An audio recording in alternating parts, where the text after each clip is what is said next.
It can get really hard as a college student when it comes to money. Either you want to go party with your friends, either you want to buy your new phone, either you want to buy books, either you want to do whatever, just something fun, or go even for spring break to Miami or Cancun.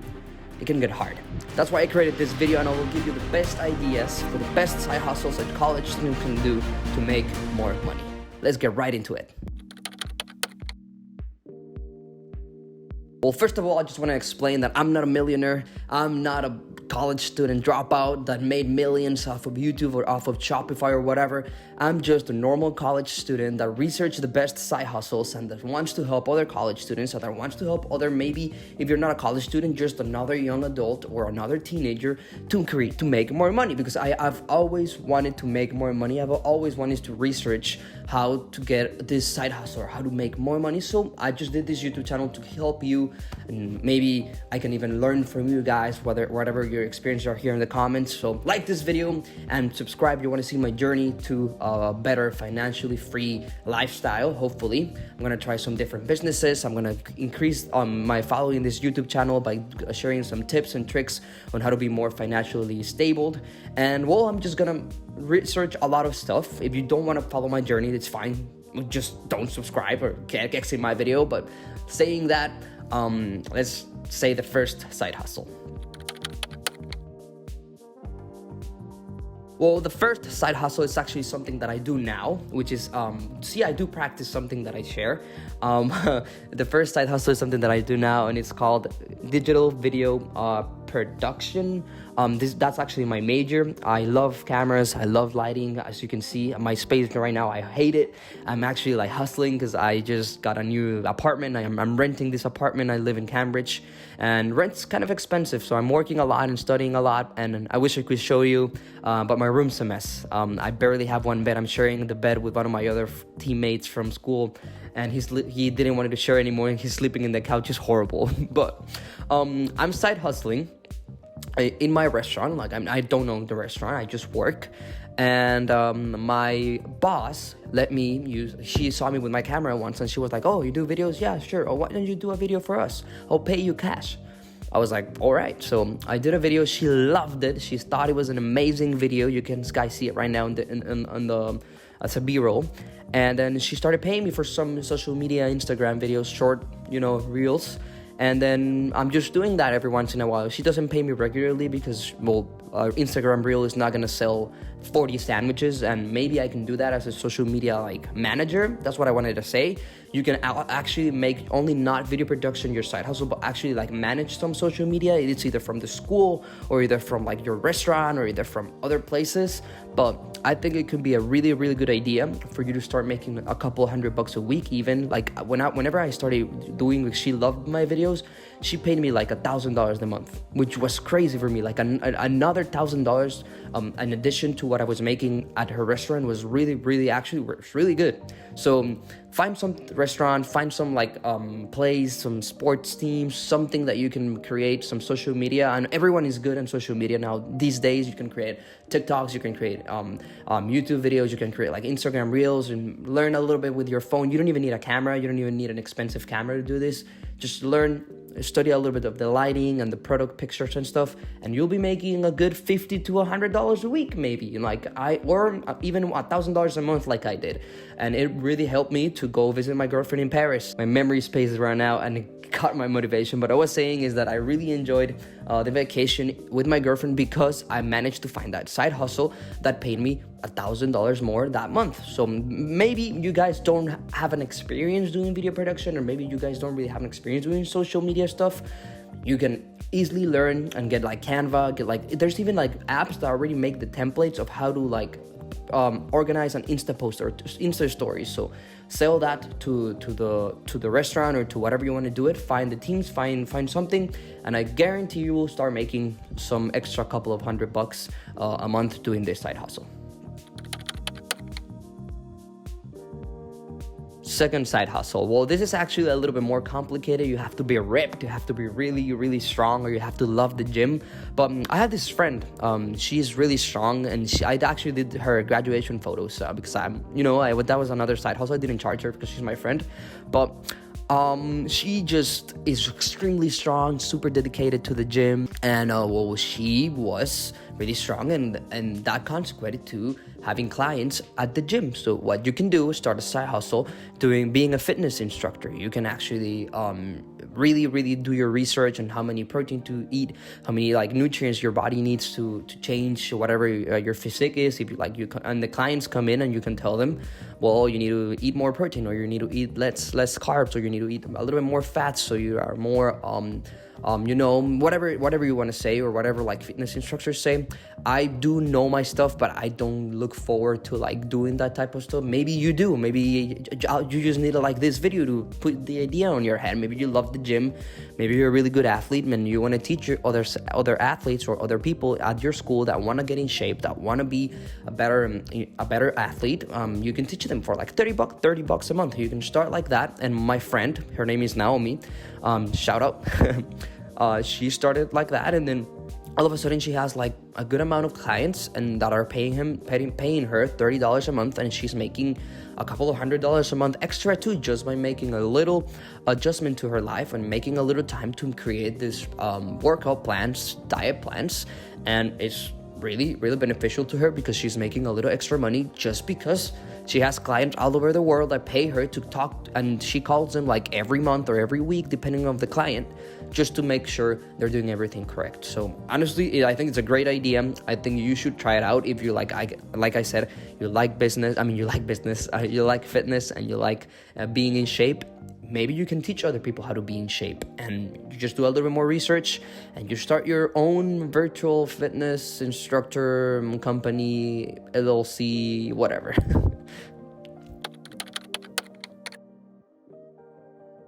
Now, I think this is something really interesting and something that I really want to do, which is create my own clothing brand. I think it's a really good idea for college students to start doing this. I was talking to one of my teammates, and he said that he created his own clothing brand about like just dark designs. I don't really have a picture of him of his clothing brand, but I'll show them to you guys if I find it. If I don't, it's just like I've seen it. It's just like dark colored design, like graphic design. Anyways, apparently he made like $30,000 last year selling his own clothing, selling his own t-shirts. Actually, not even clothing brand, like own t-shirts on TikTok. Maybe it's true. If it is, good for him. But I think it's a really good possibility for college students to start this now with platforms. You don't even have to pay for inventory. You don't even need like a room where you can, like a garage, or like a what's it called? I forgot about the word. Warehouse. You don't need a warehouse. Wow, that took long. Just need to look online, print on demand apps, or print on demand websites. And there's like Printify, not sponsored by the way.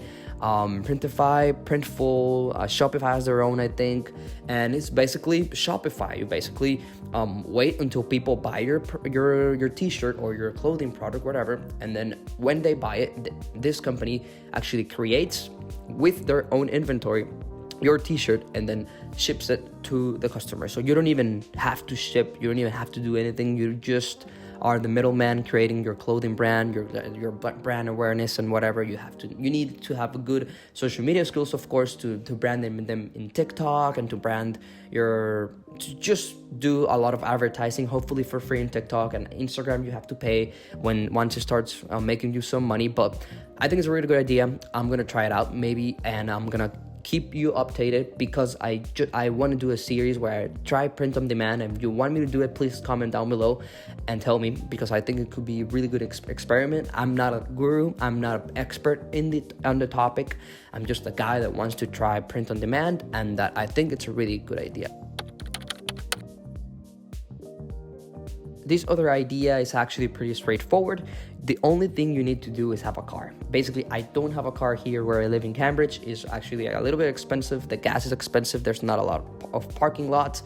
It's just not a really useful thing to have here in Boston area, because you have the T. But if you live in a city and you have a car, or you can borrow your parents' car if you live with your parents, and you can DoorDash, you can Uber Eats. When I used to live in El Paso, Texas is not a big city. Shout out to El Paso. But I managed to get a pretty good amount of money during the summer when I wanted to visit my girlfriend again. I think I managed to make more than $1,000 for sure in like 2 or 3 weeks, just working every single day. I was killing myself too. I was like working 8 or 10 hours a day. I was driving a lot. I wanted to go with to my girlfriend, and well, it was worth it. It was worth it. I made a good $1,000 to $2,000, maybe. I don't really remember. You just go to the restaurant, pick the food up. Usually it's ready already, so you don't even have to wait. You just grab it from their pickup thing, and then you drive it to the customer, and it's really simple, really easy. Maybe if I find a car here, which I won't, I'll try this here in Boston. I know you can make a lot of more money. I've talked to like some college friends that I have that they do that, and they can make up to $300 to $500 during the week. Friday, Saturday, and Sunday they can make like $1,000 to $1,500 just in 3 days, which is crazy. It's ridiculous. You have to pay gas, and you have to pay the payment for your car if you buy a car or if you buy a cash crate, but also there's some expenses to it. But I think $1,500 in 3 days, it's crazy. It's completely crazy. Just literally, you're just picking up food and delivering it, nothing else. The next thing you want to do as a college student is find tutoring jobs. Tutoring jobs are actually really easy to get as part of your college program. You can ask your professors, you can ask your advisors that you want to be a tutor. It's easy. I know a friend that is a tutor already, and he's basically making 15.5, which is the minimum in Massachusetts, an hour, just to sit there and wait for students if they want to be tutored. If they don't show up, he still gets paid. And he says that he's just sitting down, doing his homework, watching some videos, and he's just getting paid for sitting down and waiting for students to be tutored. Usually no one shows up, so he's just getting paid to do nothing. There's a lot of jobs like that in the college. Research the work-study jobs in your college, apply for financial aid, and you can get paid, I think, up to 15 hours a week, up to the minimum, of course, in your state, Massachusetts, 15.5, I think, or 15. A lot of work-study jobs are actually really helpful for students. You don't really do much. The work ethic and the work load is nothing, basically, compared to other works. You literally just, other jobs, you literally just have to show up, and they tell you like, yeah, send some emails or go there or do this or do that. I did it for a little bit. I still do it. I'm the driver for the soccer team because I'm actually a soccer player too. So I literally just hop on the van, drive to the field, and then I practice, and then I hop on the van again, and then drive back my entire team to the campus, which I'm responsible for because I'm the driver, but I get paid through all that time. I get paid to drive to the field, I get paid to get in the field, I get paid to actually like come back. So I'm literally being paid to practice soccer, which is crazy. It's like a hack. So it's great. And I make 15, I work 15, the maximum 15 hours a week, and I get paid $15 an hour. So I get paid like $400 every 2 weeks, which is crazy. It's just, for me, it's like passive income because I just train with the team and I don't do much else. So find your work-study job. I think it's going to be really beneficial for you. And also, talking about that, you can also be applied to be an RA. If you're an RA, you get housing for free, and that can save you a lot of money over the long term, or even right now, if you're paying school with loans, or if you're paying school with grants, it can actually save you money, and school can actually send you a refund because you became an RA. So maybe you get a refund from school, and then another extra income that you can use to pay off a debt, or to go to Arizona for spring break. Who wants to go to Arizona for spring break? Or to go to like LA, or go to Europe, or I don't know, whatever you want. So research some work-study jobs. That will be really helpful, and you will be amazed of how little you do and how good you can get paid. Okay, last thing is to open a YouTube channel, which is now the thing that I'm doing. And if you think about it, a lot of the side hustles that I shared with you, I'm already doing the work study. I'm doing the YouTube channel, which I have another YouTube channel in Spanish, which pays me around $50 to $200 depending on the month. It's in Spanish, about soccer. I love soccer. I play soccer. I'm the captain for my college. I think it's great. Whatever. I'm not gonna talk about that, but I'm doing a lot of the side hustles that I just shared. I'm doing the work study. I did the DoorDash. Haven't done tutoring, but my friends have done tutoring. I'm not a virtual fitness instructor, but my friends are. I do the video production, the social media stuff for one of my restaurants, and of course I work. So the other thing is The last thing is open a YouTube channel. Talk about something that you want to talk about. I guarantee there's someone out there that wants to hear your story, that wants to be inspired by you. Every single one of us, I believe that we have a story to share and something to learn from each other. So I think that if you start that, if you look up how to grow your YouTube channel, and if you do it consistently, you will be a good creator and you will start making maybe some money. I don't do it for the money. I've always loved doing YouTube channels. I just do it because I love sharing my knowledge and love sharing, just love this interaction, like me, the camera, but it's actually not the camera, because it's you guys, you like it, you comment, I answer. I love it. This has been the video, and of course the last side hustle is just get a job. I have a job at a restaurant, which is not that bad. I love my boss, I love my co-workers, and it's just a great. I have a great time. It's a really good pay. Like the video, subscribe, get that side hustle that will make you more money, so you can maybe, I don't know, do whatever you want with it. Buy a camera and start a YouTube channel. You should do that. And stay tuned, because I do want to make some tips of how I grew my Spanish YouTube channel to more than 75,000 subscribers, and all the knowledge that I have on YouTube that I haven't shared. I think is really beneficial, and for me, and it's going to be beneficial for you guys. So subscribe and ask me if you actually want to hear about those tips. And don't worry, this set is going to disappear as soon as I get my room set up, because I just moved into my apartment. It's going to be way different. So this is all I can do now, but it's going to be different. So this, don't get used to this. It's going to be better. See you guys later.